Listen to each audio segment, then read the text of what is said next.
Thank you.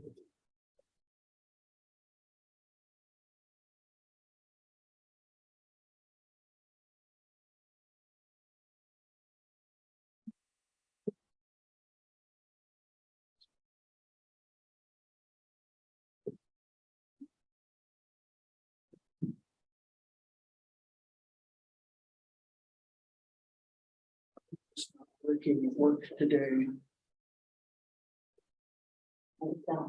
The live stream.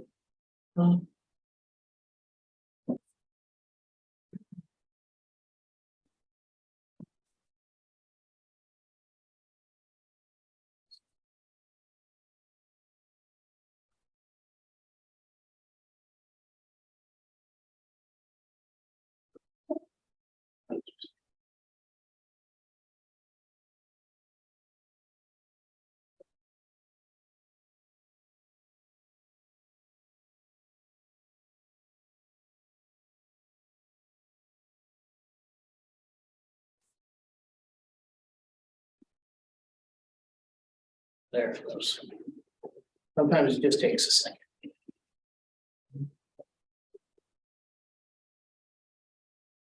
Take one. Let's do right by you guys.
Did you hear what I said, Mr. Owen?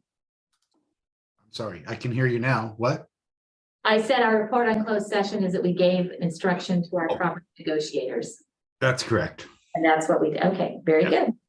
Okay, and we will now do our bench to the web. Stand.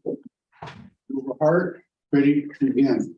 I pledge allegiance to the flag of the United States of America and to the republic for which it stands, one nation, under God, indivisible, with liberty and justice for all. Thank you. Get a roll call. Yes, Division 1, Kim Gerald Johnson here. Division 2, Jose Luis Godinez. Present. Division 3, Rebecca Redorte Burns. Present. Division 4, Edgar Castellan. Present. Division 5, Ross Leja. Here. Great. Do we have any presentations? None this evening. Okay, we'll go on to public comments. Do we have any public, anybody submitted? Okay, very good. We'll move on to our consent calendar. Are there any questions or anything anybody needs pulled on the consent calendar? I move to approve the consent calendar. Okay. Do I have a second? I'll second. Okay. All those in. Okay. Very good. Roll call, Ross Leja. Yes. Edgar Castellan. Yes. Jose Luis Godinez. Yes. Rebecca Redorte Burns. Yes. Kim Gerald Johnson. Aye. Motion passes 5-0. Okay. Board action items. First one is item 5.1, the annual audit report of the Herb Area Recreation and Park District prepared by Smith, Marion and Company for fiscal year ending June 30th, 2022. Yes, and I'm gonna turn this right over to Smith Marion Company. I think we got people wanting their seats too, so it worked out perfectly. We got a couple of seats for you guys. So those of you here in the audience, you get wowed tonight with a great presentation on the annual audit, which is extremely fun. This is something we do annually. It's required by law. Has to be completed by the end of the calendar year. And as we said, we're well aware of that process here this year.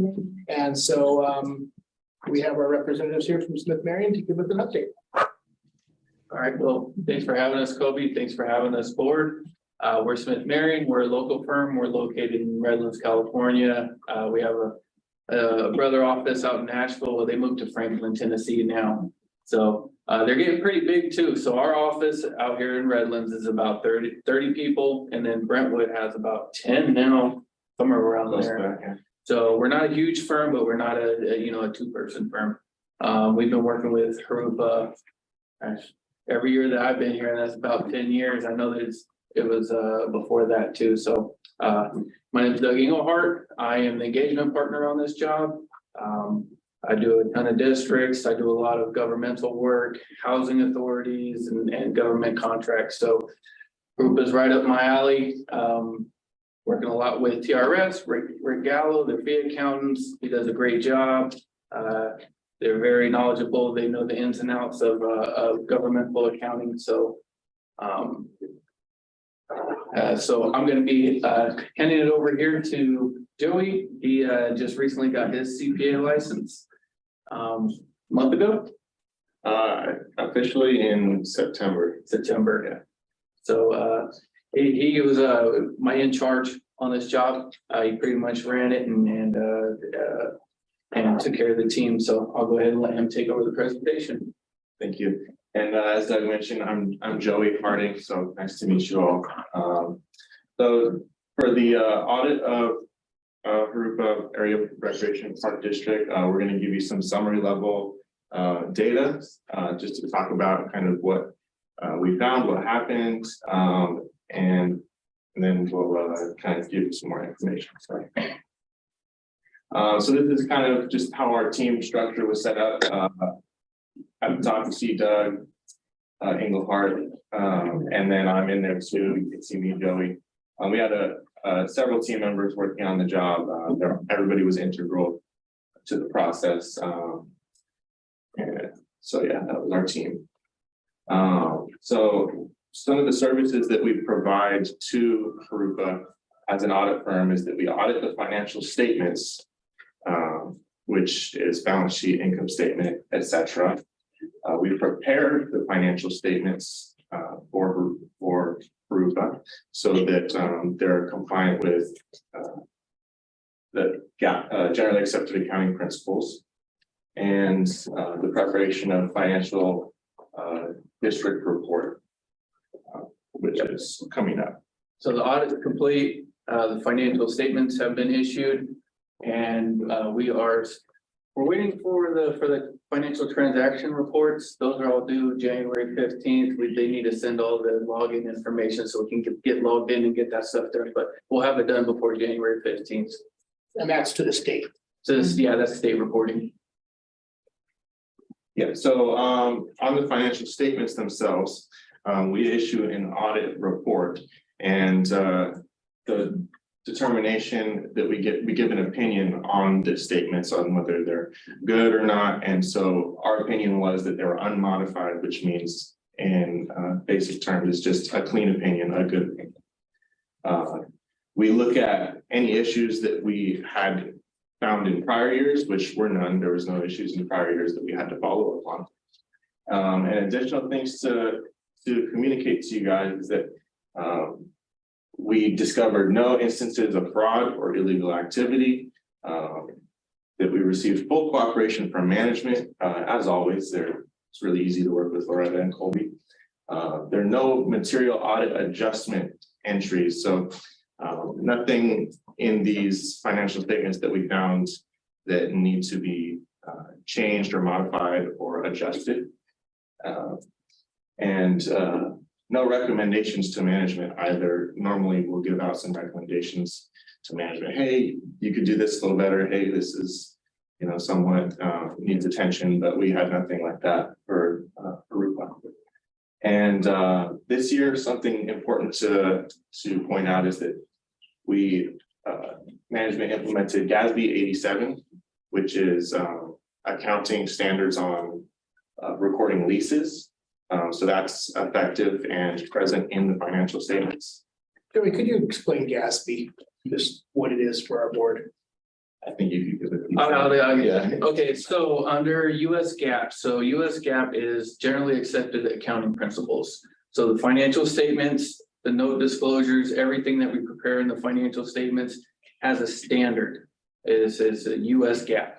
And so there is a financial accounling standards board, and that would be for your for-profit companies like Apple or nonprofit companies.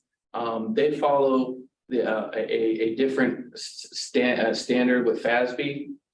Cities, counties, special districts, they all report under GASB, Governmental Accounting Standards Board. So there's a little bit different alignments between the two. If you pull up financial statements for an Apple or for a for-profit company, they're going to look different than if you pull up financial statements for a county, right? There's different kind of rules in there, but they're both considered US GAAP.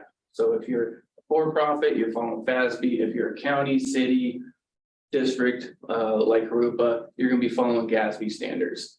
So GASB came out with a new standard that was required to be implemented this year, GASB 87 regarding leases. So normally, and it's really more for operating leases.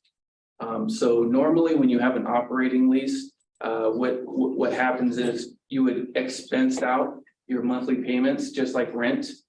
And that's been the normal treatment for a long time. But GASB, the guys over there, they decided if it's going to be a long-term operating lease, whether you guys are the leasee or the leaseor, if it's a long-term operating lease that's non-cancelable and you guys intend to extend, or whoever you're leasing to intends to extend, then you're gonna have to bring down the balance sheet. They're gonna have a lease receivable or a lease payable, and then these things called deferred inflows, outflows, and lease assets.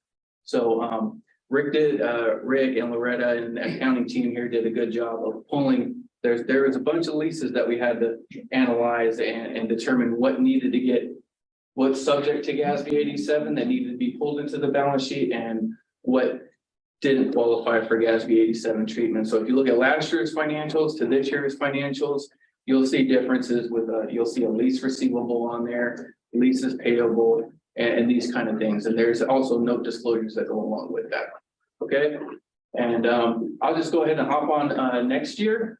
They're doing something similar for it's subscription information technology based arrangements. So that would be stuff like your accounting software and things like that. They're gonna want to do similar thing to the leases. So if you have a long-term contract with accounting software is the one that I always go to, but there could be other subscription-based IT. If they're material, they're gonna have to get put on the balance sheet too if they're long-term. So you would have, you know, a subscription-based IT asset with a subscription IT-based lease liability, and that just gets amortized over the period of the leases. And so that's effective for next year's financial statements. Thank you, Doug. And so we can discuss some financial highlights now. So you can see right at the top there, it tells you which the total assets of Harupa area is, and that's $77,448,023. Not all of the assets are listed right here on the screen, but they are on the base financials in here, which would, I think, be page 12, if you wanted to see them. But the major ones that make up a majority of the assets are on the screen right here, which is unrestricted cash, restricted cash, which means it's restricted for a specific purpose, and then the net capital assets, which is the totality of all the parks, buildings, and anything that's sort of fixed or permanent that Harupa owns. And so likewise, the total liabilities, it adds up to much less than the total assets, as you can see. It's about $500,000. The major liabilities here are, we got debt, which is just one loan that they have, and that's payable to one creditor, and it's funded through tax revenues. And For the board's information, that's the Vernola land deal as we referred to, From Riverside County Redevelopment Agency, which no longer exists. yeah, it went over to the county of Riverside, and there's no fixed payments on that, right? You got to pay. This actually reduced significantly since. From what I remember, that one loan had been sitting there kind of at the same number for a little bit, and then this year we did make some payments on it. So, but there's really, the county of Riverside isn't requiring payments on that, so. Yeah, the way that's set up is it's based upon homes within that area that pays for the construction of Vernola Park. There is a one-time tax on those properties. So when a new home is built within that area, we receive those funds. That's when we have to pay it. We don't have monthly or annual payments that are due. If nothing's built, nothing's paid. And there's no interest. Yeah.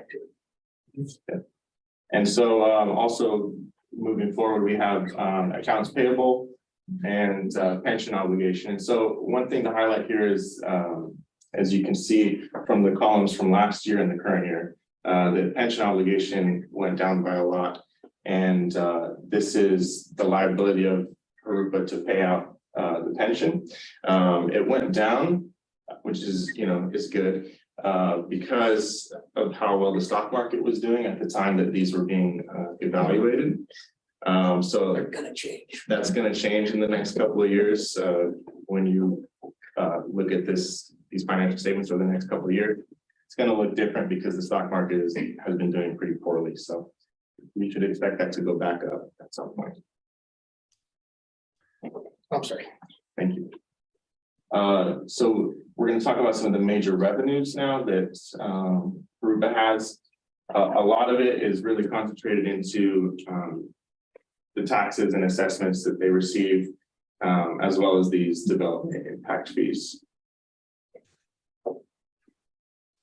And this major expenses for Harupa are their salaries and wages. And employee benefits, services and supplies, and their depreciation expense, which is it's the expensing of the fixed assets, the capital assets over time. And so some more summary level data for you is over the past 3 years, they've had revenues of 20 million in fiscal year of 2020. That was high because they had a lot of grants that were given to support the building of a couple of new parks. I think those ones that were under construction. Some of were- those. Went into, that were, Right, and then as those funds are expended, they're not counted as expenses, they get added to your fixed assets, so they build an asset. So that's why you see the expenses are so low, is because they weren't expenses, they were purchasing and constructing assets that are showing up on your balance sheet, so they didn't go to the income statement.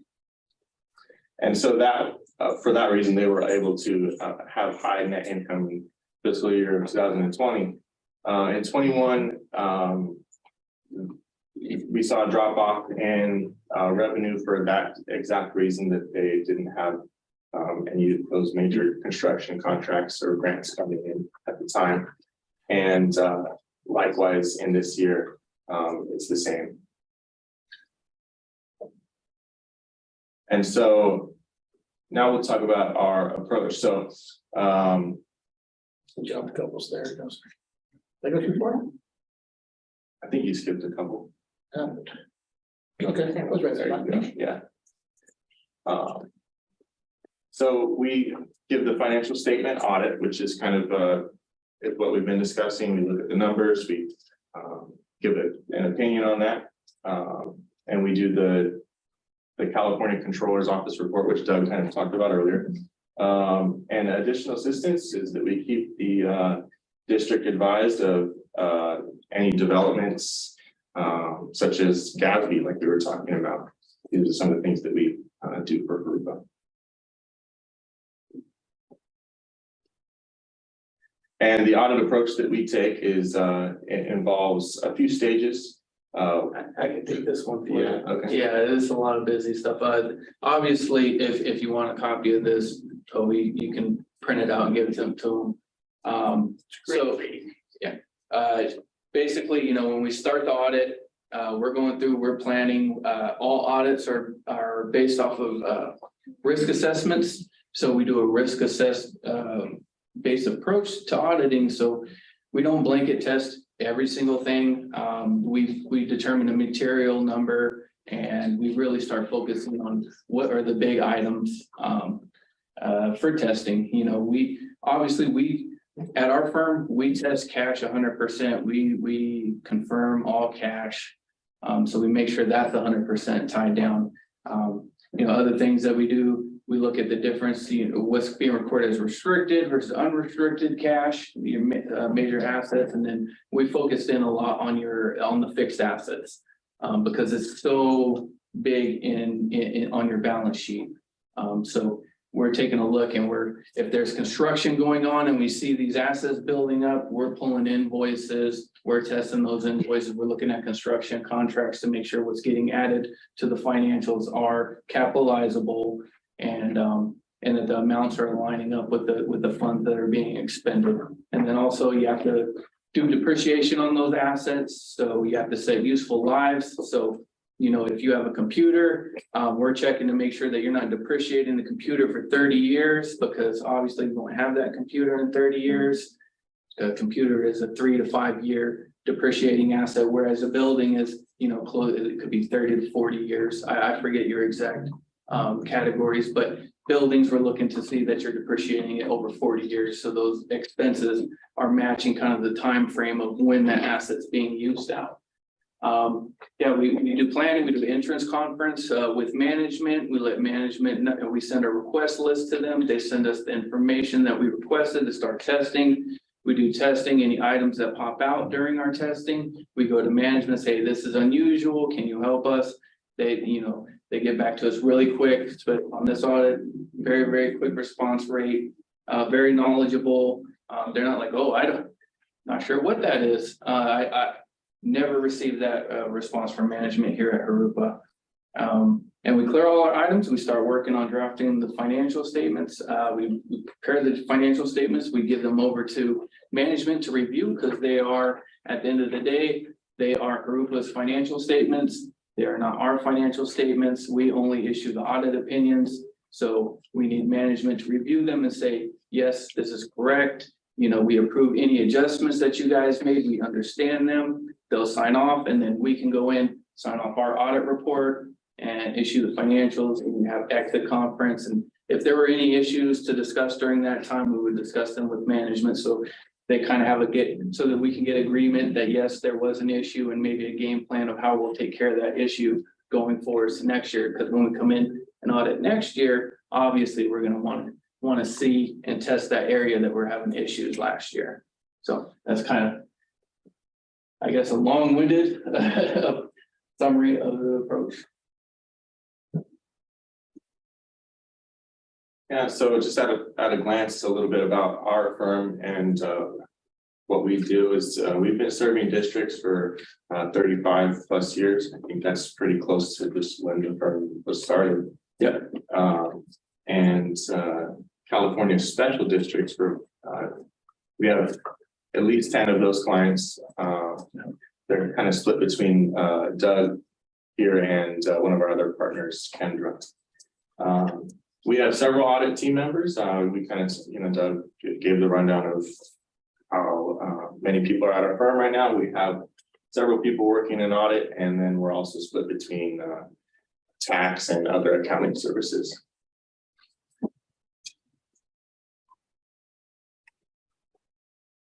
Want to take this one? Yeah, again, it's just a summary to provide to you guys if you as a board and want to read about it. We try to pride ourselves on being responsive, being quick, meeting the needs of the district.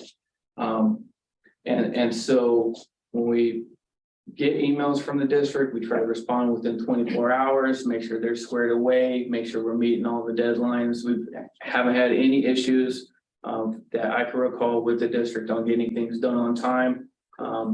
And we appreciate you guys for the amount of effort that you put into it. Audits are never fun. It's a lot of work to do an audit, but you guys make it pleasant to come here and get your work done. So thank you very much.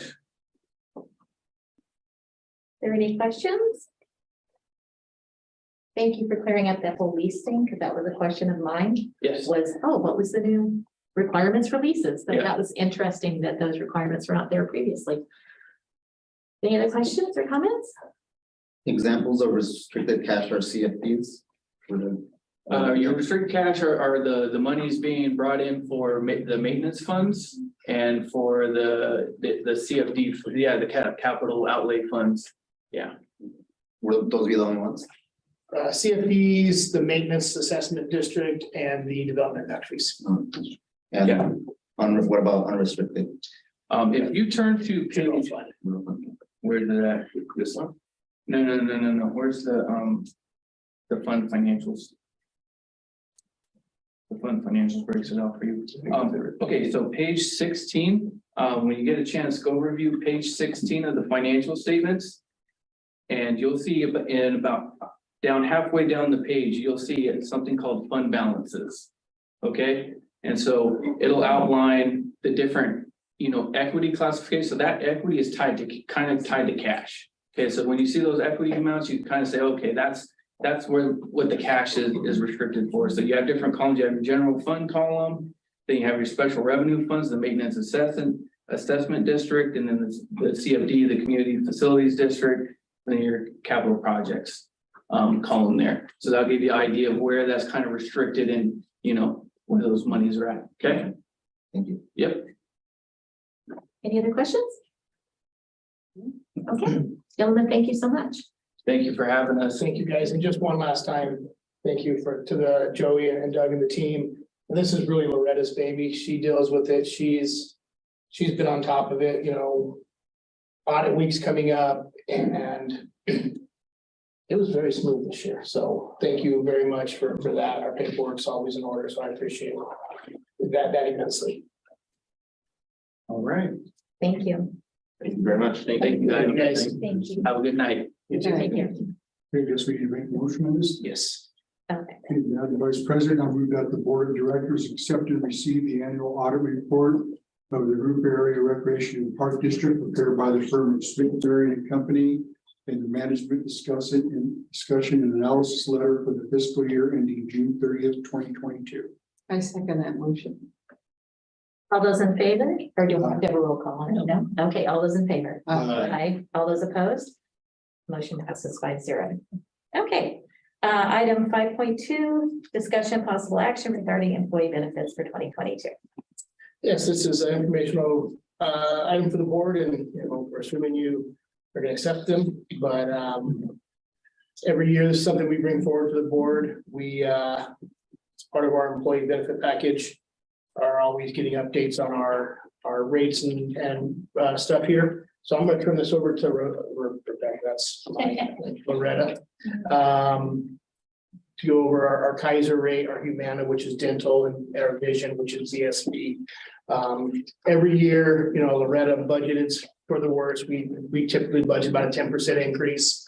Knock on wood, we're under it this year. We have been the last couple of years, but we always like to budget high, than to be short, so. Yes, going through the rates, we work closely with Viva out of San Diego. That's who helps us prepare our insurance premiums, and we have our contract through. So our medical this year did go up 6.6% in the budget. We don't get these rates until the end of the year, start in January of the following year, 23. And our budgets, of course, are approved in June. So that's why I try and, allow not knowing what the increase is going to be. So I gave a buffer of 10% over last year, and it tries to be 6.6. So we'll be in the positive when it comes to our rates this year. So medical went up 6.6. We're keeping the same plan as before. The staff, we just had our staff meeting recently for open enrollment. Everyone's very happy with the plan we have. It's very comprehensive. So our medical's in place. Our dental's through Humana, and that surprisingly actually went down this year. I've never had insurance premiums go down. Our coverage is the same. There's no change in what our coverage is. But that one did go down a little bit this year, 4%. Maybe because we just don't have a lot of claims. I'm not sure what that's based on. So we're staying with Humana for dental, and our vision through VSP, that stayed the same. Our contract with them, I'm sorry, that did go up 2.6, just a small amount, going from $7 and let's see. No, it says here, things go up. It stays the same, but it goes up, I think the plus The one. total, the plus ones went up. Oh. So it's a very good coverage. The family rates went up, I'm sorry. And so we have a good coverage on that as well. People can get glasses once a year or contacts once a year. And glasses frames, one whole thing. So that's very happy with that. We do offer a life insurance plan on all of our employees at AT&T XL Death and Dismemberment, $25,000 per person. They also have the option of purchasing additional coverage if they want to for family members or themselves, and that comes out of our pocket. But basically, we deduct it from their check. So anyone that has a dependent on the coverage comes out of their paycheck. We deduct it, and then we pay the premiums once a month. So, and that one stayed the same. There was no change in that. So again, we had our benefits meeting. Everyone was happy with the coverage, and so we are set for 2023. Could I ask, we have any employee decline of insurance? I have one, and he was under the age of 26 when he first started working here. He was still on his parents' coverage, so it was cheaper to be on his parents' free coverage for him. But when he had his 26th birthday, he moved into health plan. So only once I had selected plan. And would you say in percentages of our employees, most of them takes maintenance? 100%. 100% who are eligible. And it's all full-time employees, and we pay 100% of their premium, which For the employee only. any dependent is their response. Any other questions from anyone? How long have we been with these specific ones? Kaiser, And Humana? our Viva is actually Kaiser Permanente. Since before I came, they've been using it. I've been here 8 years. A little while. So Viva is a teachers association out of San Diego. It's a schools association out of San Diego that a number of years ago did a pilot program and allowed some special agencies to buy into it. And we did at the time. They've discontinued that. if we were able to ever leave it, we would no longer be allowed to go back in. We've compared the rates. They seem to be very, very competitive. We've always had a firm that shops rates for us and they haven't been able to touch them. So, Oh, we do have someone checking Yeah. that. who is the firm? Oh, DPSI. I'm sure. They look around, but never can find anything. Okay. That's interesting. Any other questions, anyone? Can I have a motion? I move the board of directors accept the new rates for calendar year 2023 as submitted from Medi-Cal, medical, dental, vision, and life insurance. Authorize the general manager to sign all documents. Second. Okay. All those in favor? Aye. Aye. All those opposed? Motion passes 5-0. That's 5.3. There it is. Okay, now item 5.3, update and discussion of Marlette Street property. Mr. DeWitt?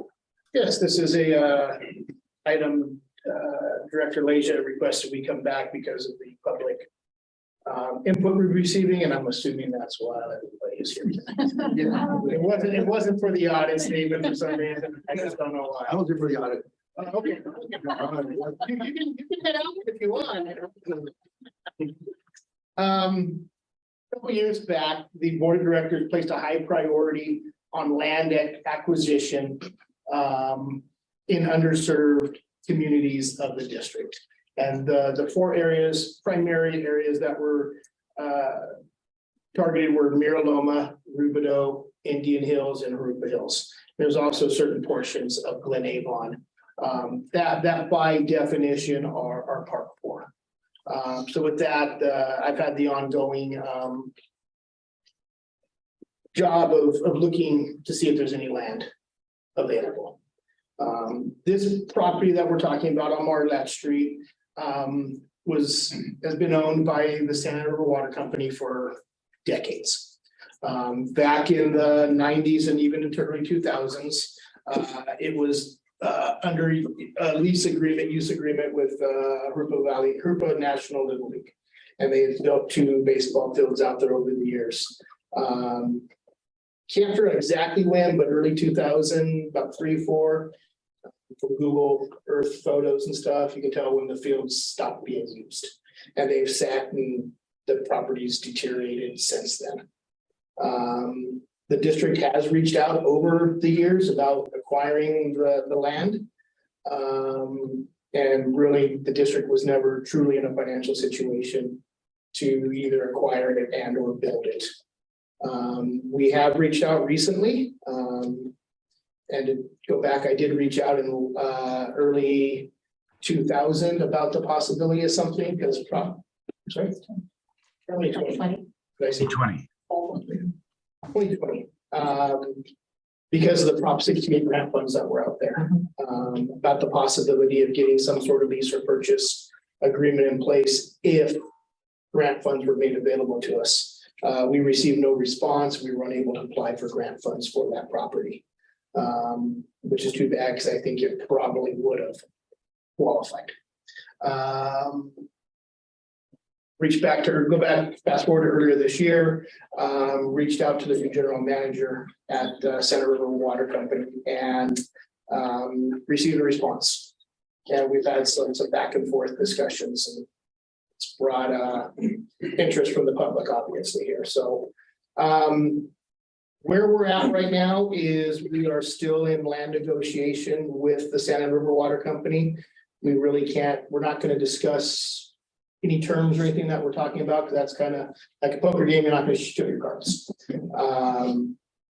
But we are still actively looking at the possibilities of leasing or acquiring the property. But what I wanted to discuss, and I think was Mr. Leisha's part of Mr. Leisha's request here is, what if we are able to complete this acquisition? What processes still have to happen? Assuming a acquisition is completed, or at least, yeah, a use agreement, whatever terms are used. We still have to do CEQA, which is the California Environmental Quality Act. which is to go along with that, we need a conceptual drawing of a facility at best. So we can study what would be put in to make sure there's no environmental issues, there's not gonna be burrowing owls or anything like that, but there could be other issues there. Things that are looked for in the CEQA documentations and the studies, making sure that, things I typically look for is like, was there a gas station there in the past? Obviously this parcel had it, but has been farmed potentially over the years. Were there chemicals that were stored there that had seeped into the ground? They're looking for that type of stuff. And if there are issues like that, how are they mitigated? An example of that, when we did Horseshoe Lake, it was determined the Horseshoe Depression is a riparian habitat.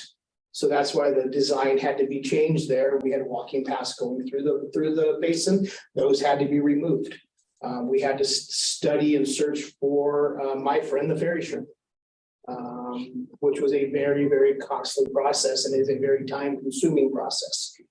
So we have to go through CEQA. CEQA could take a year to complete, depending on what's going on.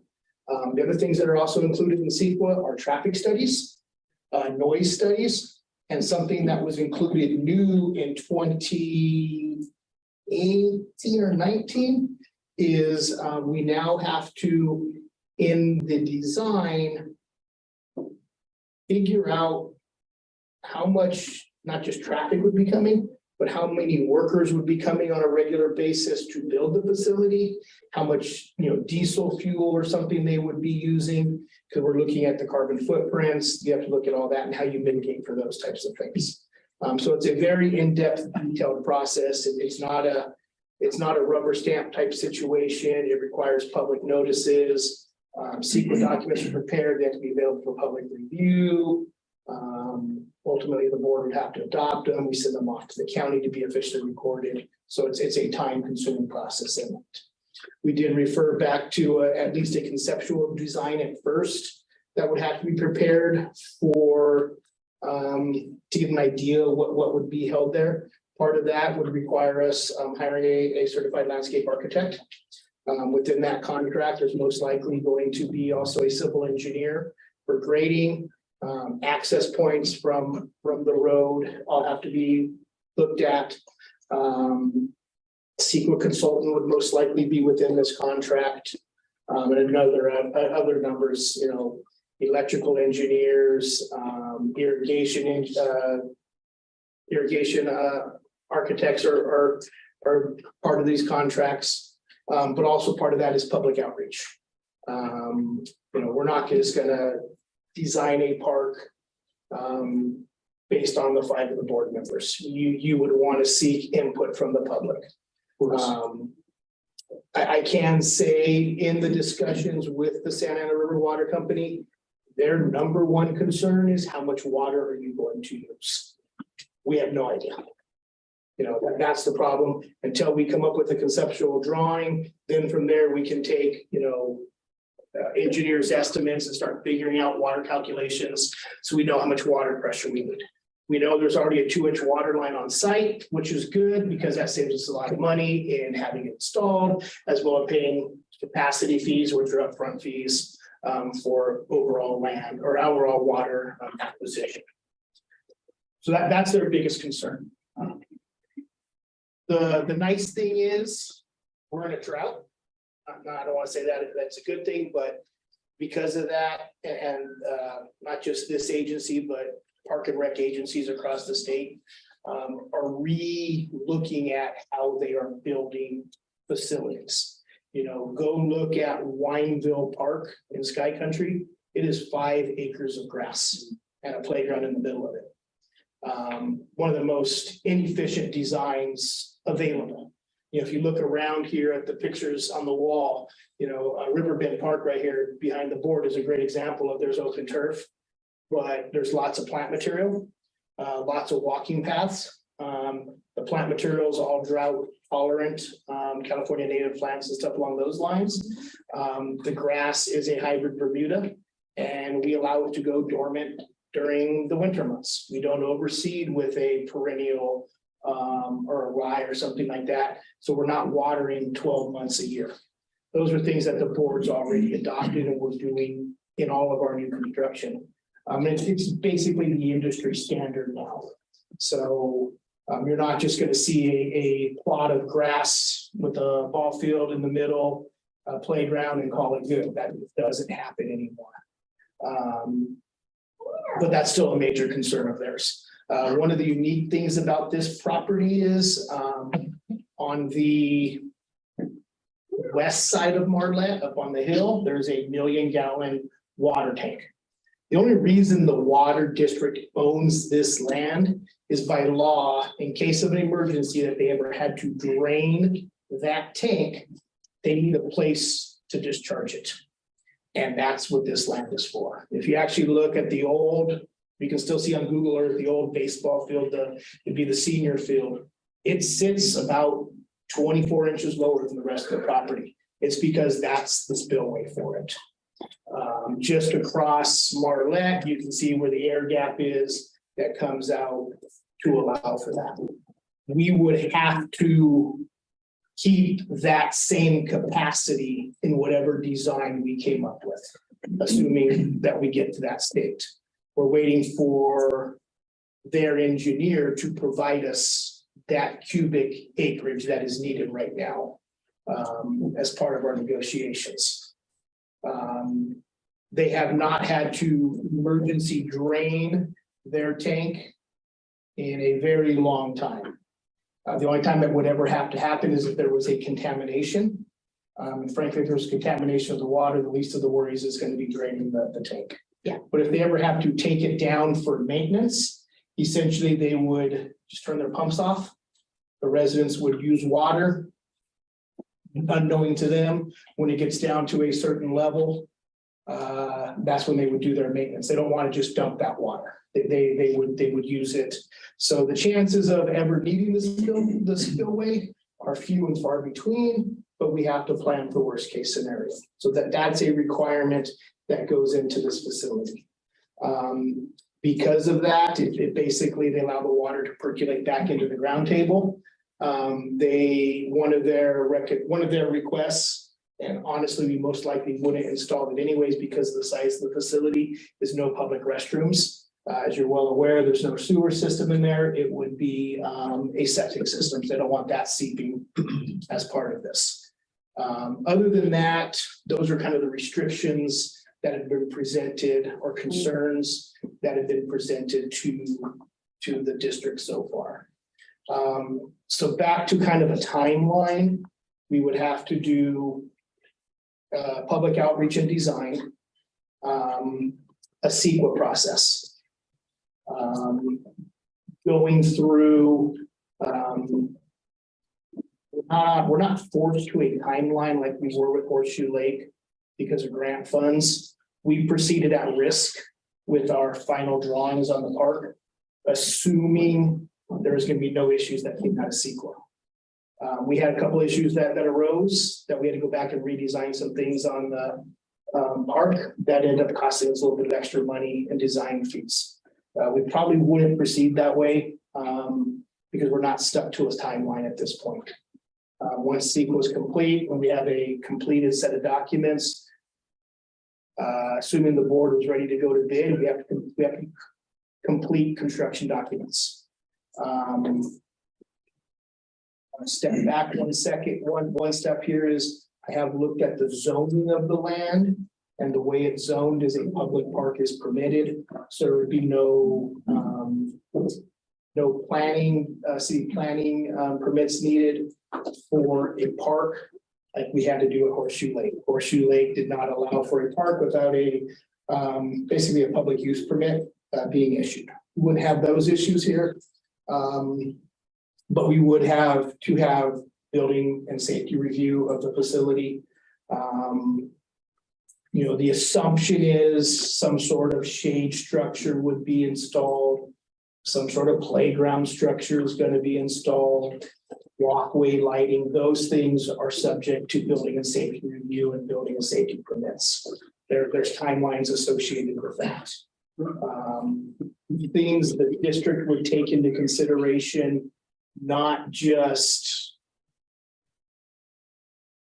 water consumption, but also ongoing operational costs. One thing the district has looked at, and using Horseshoe Lake as an example there, Horseshoe Lake's kind of to the extreme. We have no utilities other than water going onto the park. Everything at the park is either solar,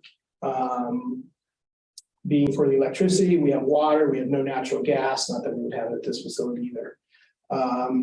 But looking at our operational costs and what can be done to bring down construction costs. One of the biggest challenges we're all aware of right now is inflation. Right now, the going rate for public park construction in Southern California, Inland Empire, is $800,000 an acre. That's a lot of money. Horseshoe Lake was about 425, 450. There's no cookie cutter example we can give because no two parks are the same. We had to do a lot of road improvements around Horseshoe Lake, a roller curve all the way around the entire perimeter, which was over a mile. There was the bridge that was installed. So what I'm getting at is I can't give you an example or an estimate of what it would truly cost to build a facility. But when we had engineered drawings completed, part of the service that we would most likely request is that they have an estimator be able to provide, and it's a third party estimator to provide construction costs. We're starting to see we've seen flatlining in construction costs. I'm not going to say lumber and stuff is going down. Concrete is still outrageous. DG, which we use a lot of, has gone up significantly over the past couple of years. Our vinyl fences that we tend to put in our parks for trails and stuff like that, they've tripled. They're a petroleum-based product. Oil's gone up. Everything has gone up. We have a limited amount of funds that are available still for park construction. And it may behoove the district to hold out a little bit and see what happens with construction prices before we build. It could be the difference of a bigger playground. Playground equipment is very, very expensive right now.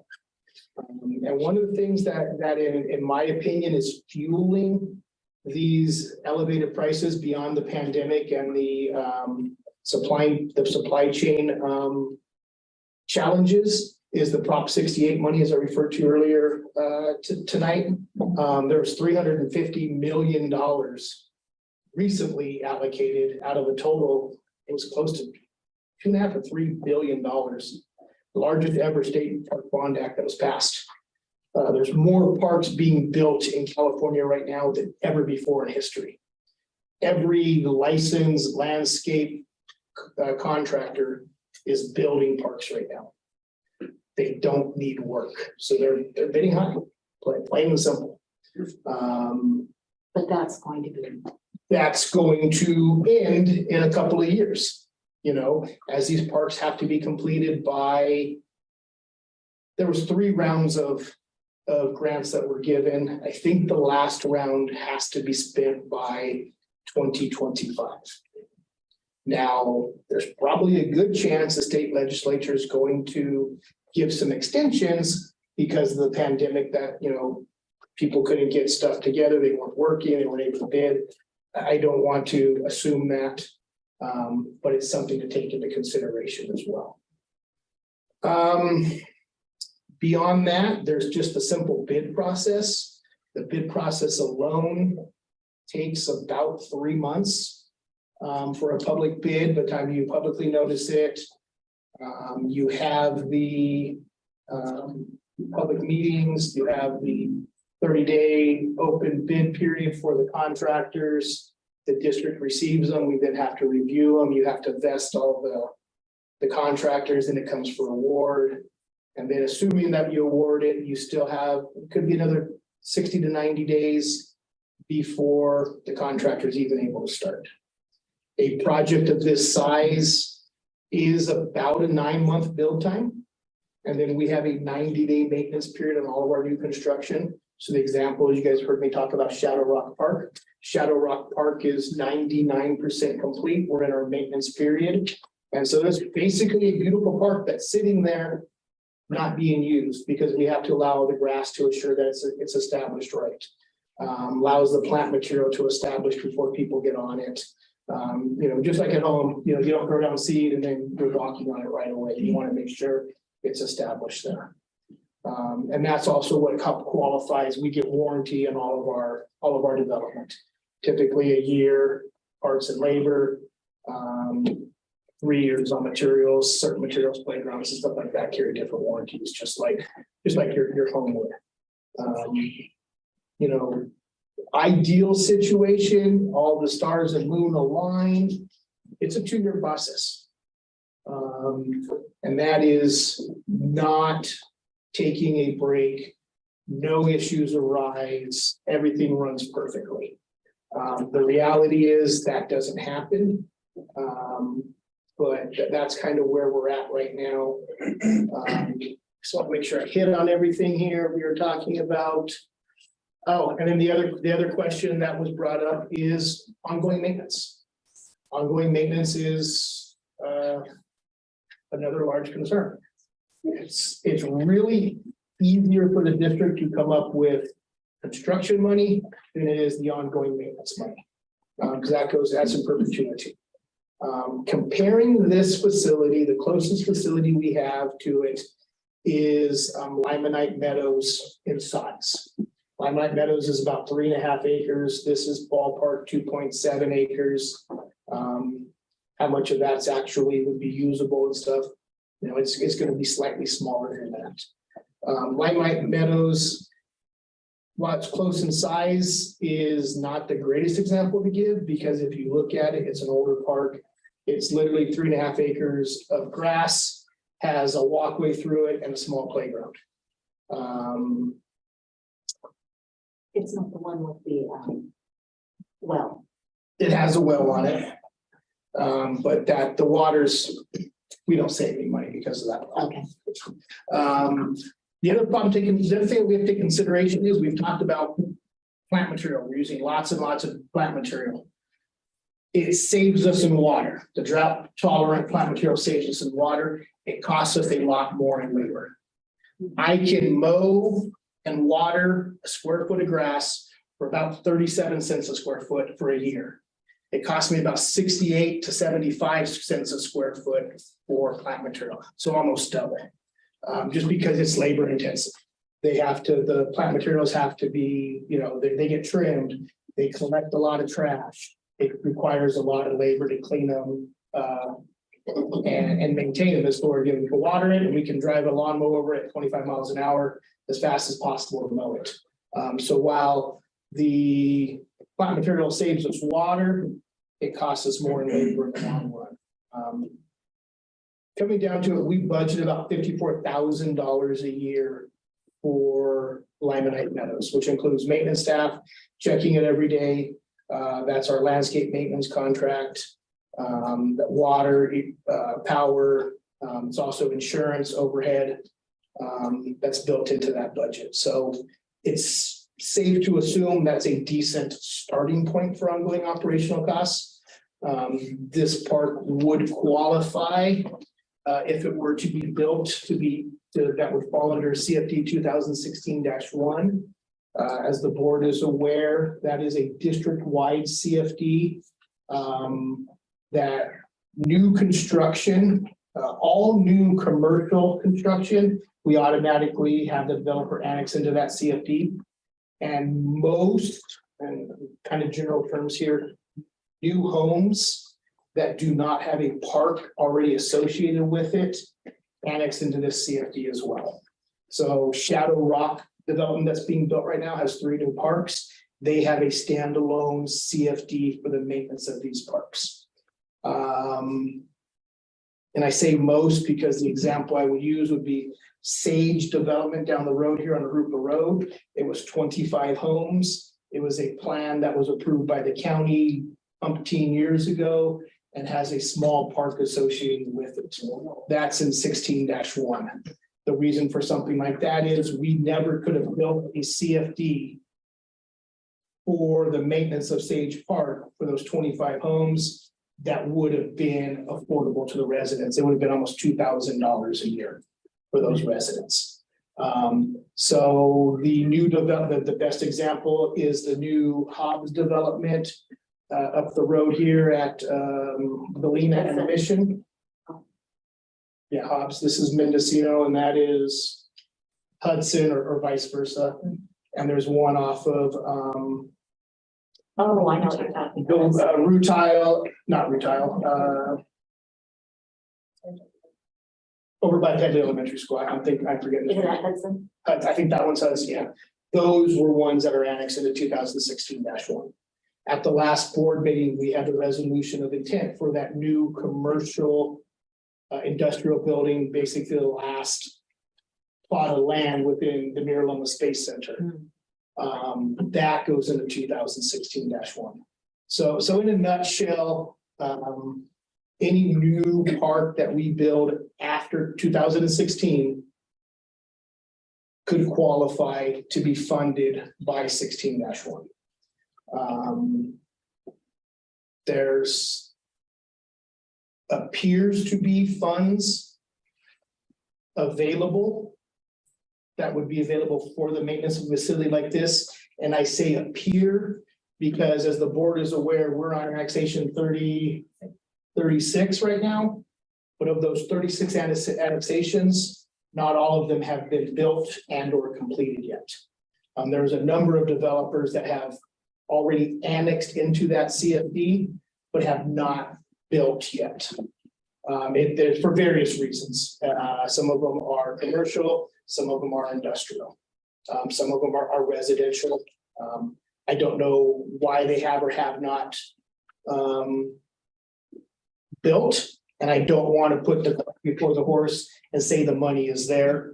Because if we're counting on money from a development that has annexed, but never develops, we're never going to see a cent towards that maintenance. So this is a lot of information. I know the board probably has questions. There may be questions from the public. Madam Chair, I think we should start with board questions first. Are there any questions from the board?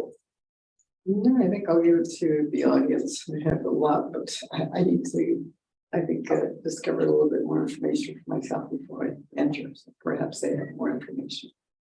Gentlemen, do you have any? Elaborate a specific on 16-1.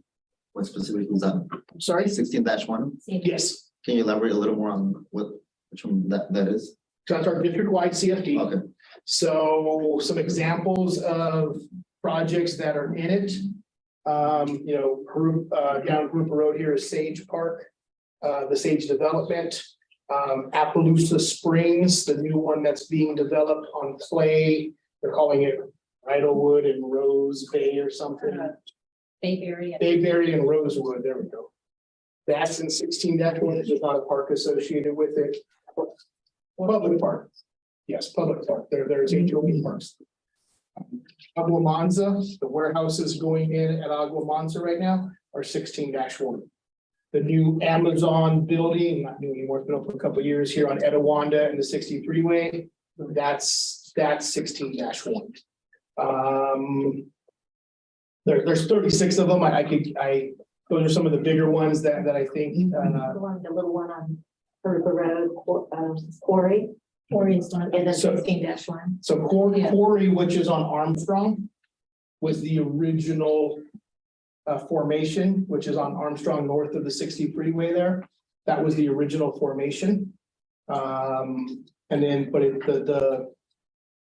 the CFD boundaries are the same as the district boundaries. So Shadow Rock, which was 2020-1, is just that track. That's their boundaries. So only those houses pay into that CFD. So I don't know the exact rates off the top of my head, but residential rates in 16-1 are about $625 a year. I could look them up for you exactly, but Shadow Rock is almost $1,200 a year. It's based upon the amenities and what our estimated operating costs are for those facilities. And residential pays per house. Commercial pays per acre. Any other questions? No, I think that most of us had a fair understanding of how the CFDs work and the time frame, to actually build a park. The reason that I brought this item forward for the public was when you ask something in public comments, we can't answer. And this was a good way to give you guys all the information at once, so you understand that if everything worked perfectly, if we acquired that property tomorrow morning, it could still be 2 years before there was a completed park, If not longer. if not longer. And I know that's not ideal, but unfortunately, especially with secret environmental impact stuff, our hands are pretty much tied on some of these things. But I hope this gave everybody all the information they were wanting. And I know we're going to open it up for some questions, so please ask whatever you need. Yes. Loretta, do we have any public comment? No one's giving me, if someone like to speak, I need your card, your completed papers. Just one second, if you want to speak, I encourage everyone to keep up with it. Can I just quick question, what's CFD mean? Community Facilities District. I got a question, probably, or do I have to fill out? Can we, yeah, If we could, it's a formality, I understand, but it's a public hearing, if you Yeah. wouldn't mind coming to the podium and state your name. No. Okay, who would like, is Mr. Carmona going first? Since he gave me the card? yes, and the rest of you guys, if you want to grab papers, that'd be great. Go ahead, Mr. Carmona. Everyone, buenas noches. Buenas noches a todos. Gracias por estar acá. And yes, we are here for this point of discussion. I want to appreciate Director Leisure for making this a point of discussion and public hearing, and Colby for your thorough background and work on this. I think that we as a community understand that this takes time, that every project takes time and it could take years. One of the challenges that we've been discussing, and I've been hearing a lot from the community, is that we're constantly told to wait. We're constantly told to wait our turn, to stay quiet, not say anything. It'll come eventually.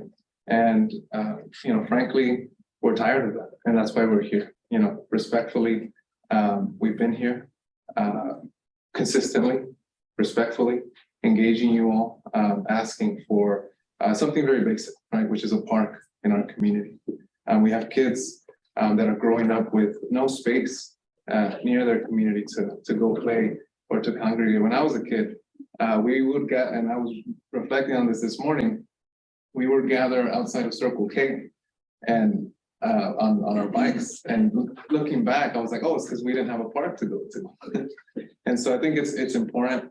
I think, yes, there's going to be challenges. There's going to be costs associated. I think, I don't think that should be the hurdle, because as you broke down, Colby, $350 million is being invested in parks all across the state. Everyone's getting a park except for us, right? And other communities here in Hoopa Valley. Rubidoux not getting a park. Indian Hills also deserves one in Glen Avon. So, our question is, why are we the ones having to wait? We're looking at you all for leadership. We have, leaders here, folks that work at the state level that could help lead on this effort, find new sources of revenue, grant funds. How can we also as a community fight with you all to get more money? We want to make ourselves available to push at the state level and make noise if we have to, because we know it's not just you. We know there's a lot of layers at play, but we want to work and we want to park, and that's why we're here. I think since for a few months now, we've come here in historic numbers, right? Couple dozen at a time, but you see the interest there is in the community and the need that we have here in the community. So thank you all for your time, and help us get a park. Thank you for the one that we help answer some questions for the people too. First, we did try to apply for that $350 million. We had to have an agreement in place or own land at the time, and we didn't. That's why we couldn't apply. But one unique thing about this property is it's owned by the San Ana River Water Company. And I'm gonna guess 99% of the people here are shareholders within the Santa River Water Company, which makes it very unique, unlike anything else we've ever done in the past. So this is also a partner that we have here in the audience. So Gary Connor. Good evening, everybody. Hey, Bobby. So yeah, my question, you talked about the engineer's report from the water company. And I know when we went to the water company, they said that was, they need to finish that and have you guys accept that before they can move forward, or you could move forward.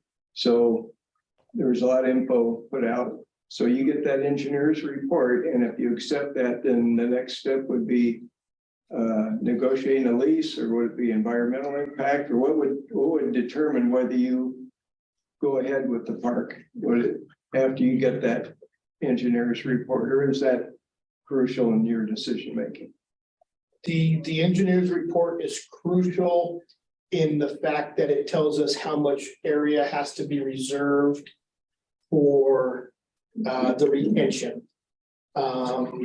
It also dictates how much of that land is quote unquote usable, which plays into the overall value of the property. So it is very crucial. It has not stopped negotiations, but it is a major part of it. And we haven't received that. And we have not received it. We've been told really it should be any day now. Oh, okay. They said it was, a couple weeks ago, they said a couple weeks.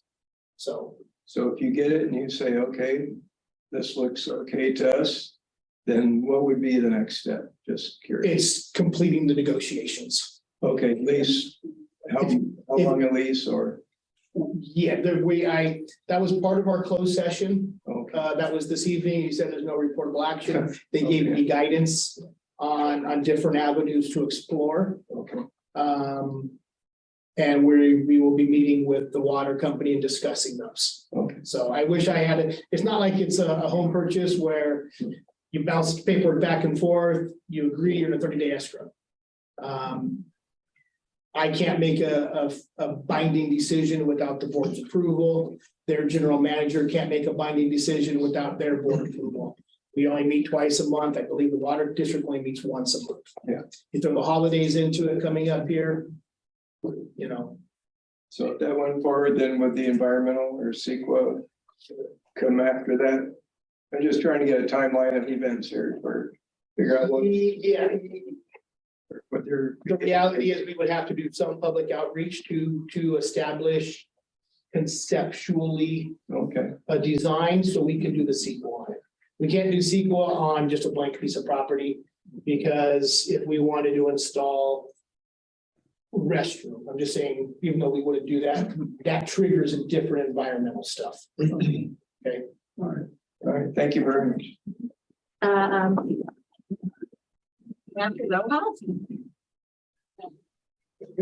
Agency government has 3 minutes. You guys did great. You were spot on. You said you were great. Is that 3 minutes?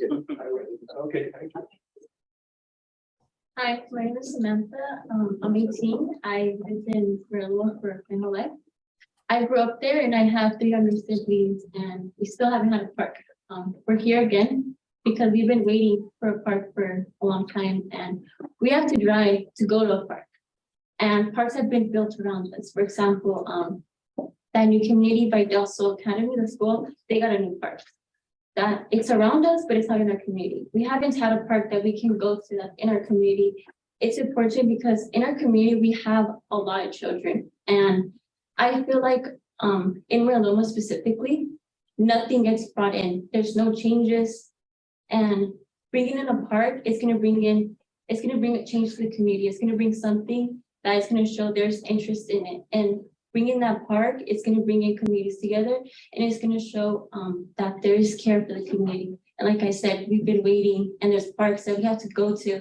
There's not a park that we can just walk over to. There's only parks that we have to drive to. Why? Because they're not within our community. We go to other people's communities in our park community. So I think it's really important that we get a park and we've been waiting for so long, and I feel like we should stop waiting and a park should be built, because there's just parks that are being constantly built around us, communities being built around us, and not a park. I really think that a park should be brought, because it's been years that there's no park at all, just, warehouses and not a park and just communities. Thank you. Patricia Vega. Patricia Vega. Hi, all. Thank you. So I am a citizen here at Yorba Huupa Valley. And I feel like I moved from a whole other city in San Fernando, and we had parks everywhere. It was really nice to be able to walk to your park, cycle to your park, ride your horse to your park. And here, we don't have anything. I thought this community, had all of that, and I realized it doesn't, and the importance, I have my grandbaby at the house, and there is no park for me to walk her to. I have to walk in streets where we're almost ran over by cars all the time.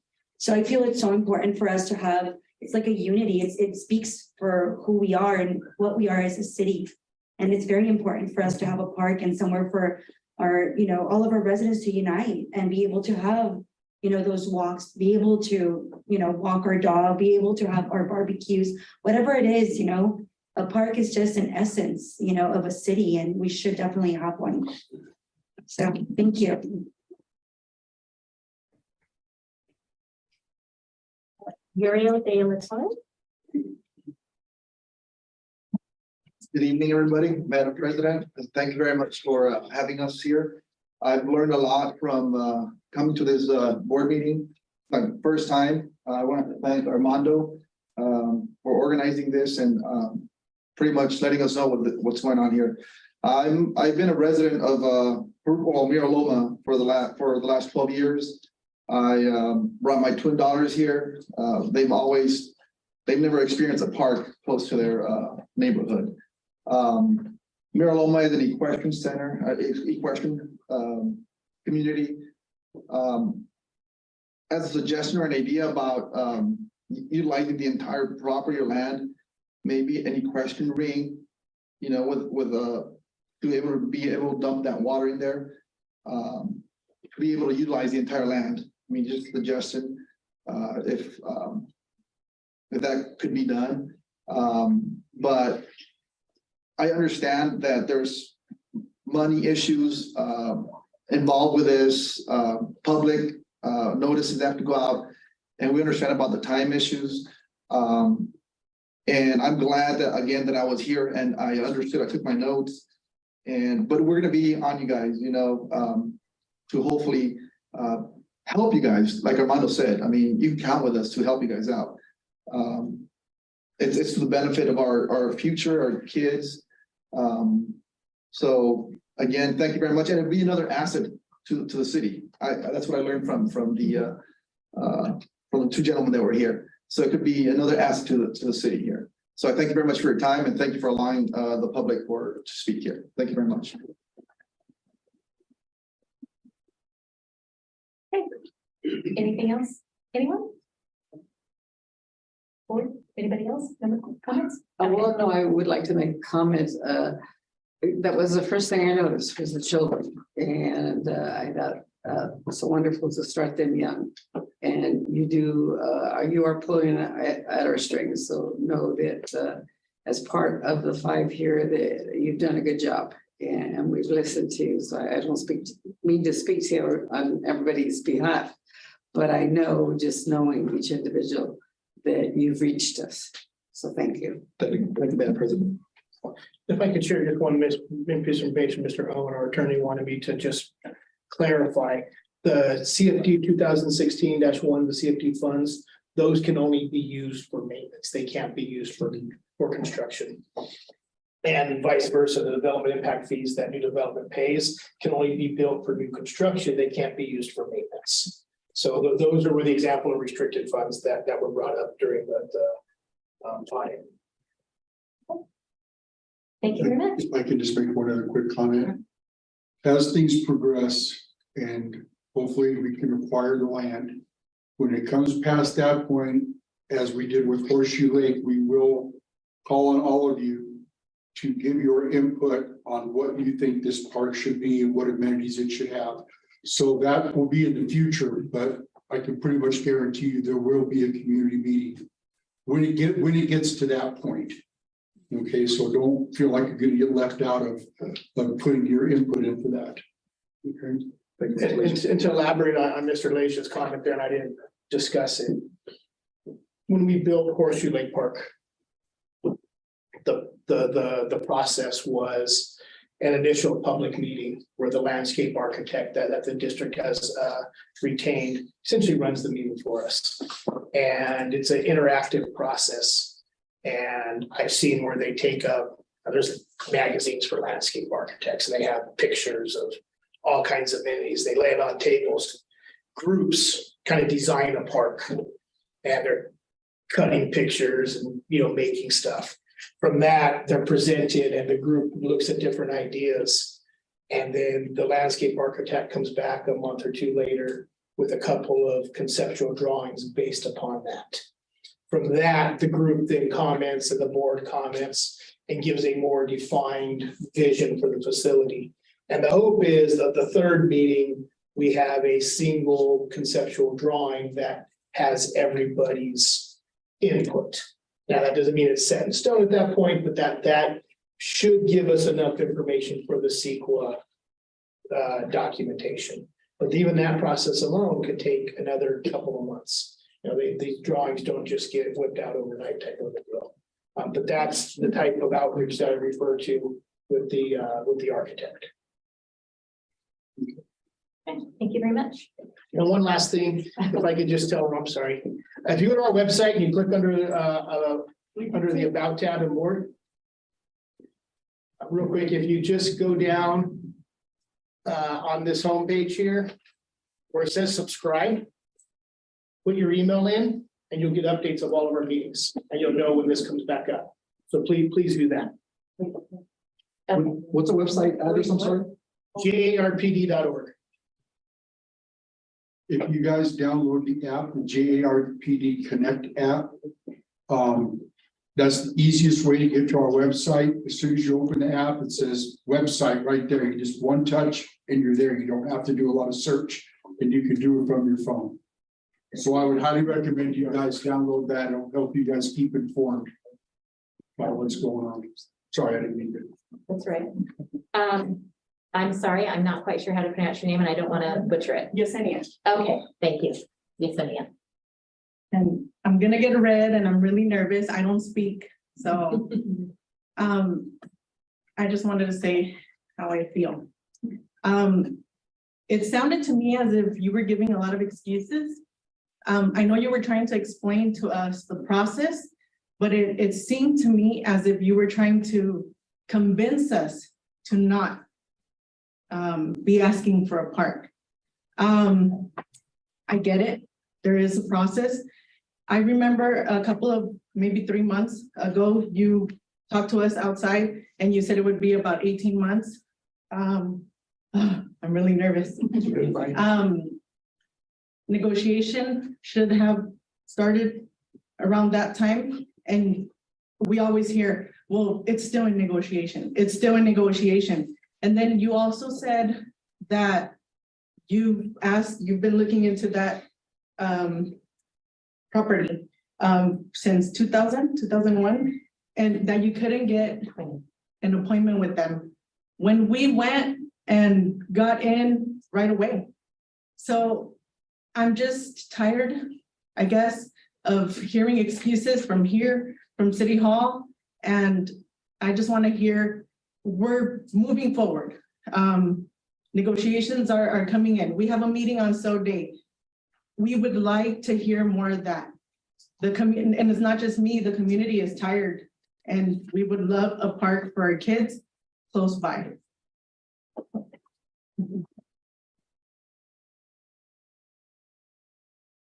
Go on to item 6.1, general manager's report. Just a couple quick updates for the board and community. Just remember, tomorrow is Veterans Day. The district office will be closed. Saturday is the Veterans Day Parade. The district is sponsoring with the city of Rico Valley. Please be there. No later than 8 AM, but sooner the better. For the staging for our float, dress warm. It's going to be a little chilly that morning. Beyond that, registration for programming is doing well right now. We are coming into the holidays here. We'll have some office closures associated with that, and just reminding the board, the meeting 2 weeks from tonight has been canceled.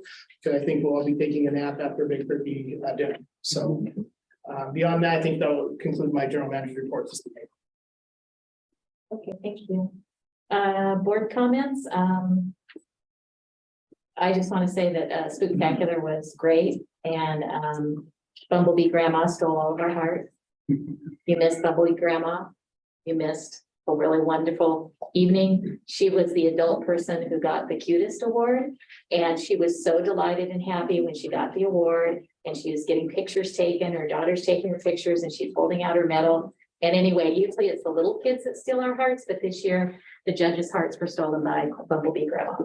That was all I wanted to say. Mr. Cadenas? Yes, I just want to thank everybody for coming out. Thank you guys for voicing your opinions as a board, not just myself, but we're all doing our best for you guys and trying to get it together. And of course, your help is very appreciated. And thank you guys for coming out, and hopefully you guys can come out more often. And I get nervous as well talking in front of you guys, but I suck it up because I want to do a good job for you guys. So thank you guys. Thank you. Mrs. Byrne? Yes, the last speaker, thank you. You know, we get emotional too, and I get emotional listening to you, but please do continue. Unfortunately, like anything else in a contract, I'm going to use that as an example. Try to read between our lines. Sometimes we can't say what we'd like to say to you, like it's happening. I'm giving you examples. It's going to happen, and I know that you've been waiting, and I know that it sounds like rhetoric, but your efforts have not gone in vain. It just takes that we have to talk to others like ourselves on a board and on this. So I just really look forward to the time when you come in and say, okay, I gave you a lot of problems, you did a lot of things, but we've got it. So please do continue to do what you're doing is all I can ask of you. And again, thank you. Don't be nervous. You did a great job.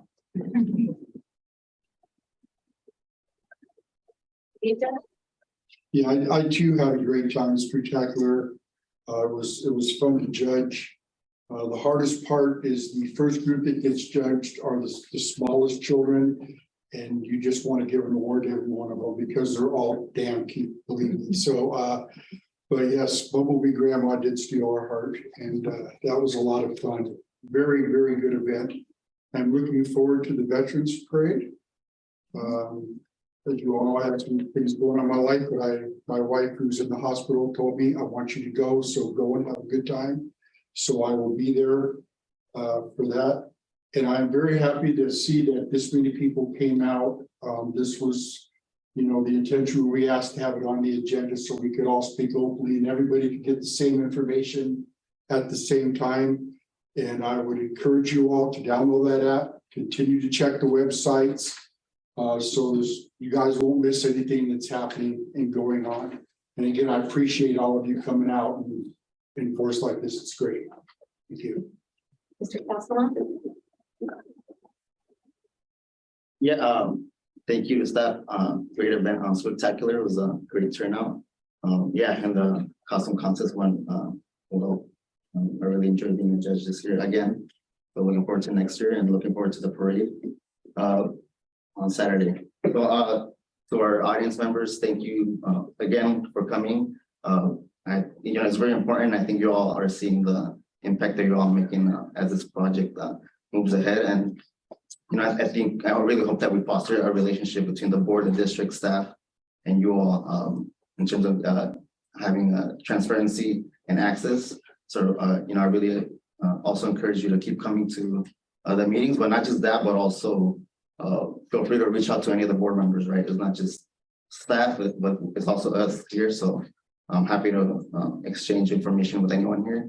I don't have any cards with me, but, yeah, I'm happy to, make that connection so we have that continuous dialogue, right? Because it just doesn't end at this project, but there's also so much going on in our city and in the Parks District. So thank you for being here. The committee reports are on, are part of the packet. Yeah, just to clarify, the Parks Maintenance and Safety meeting from district, from Tuesday was canceled. We'll be rescheduling.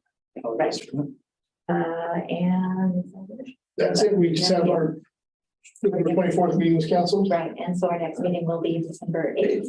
Okay, very good. And with that, I will call the meeting. Can I, for the agenda? Oh, I'm sorry, I cannot find the last bit of my agendas. I'm sorry, go ahead. Agenda items for the future. Uh-huh.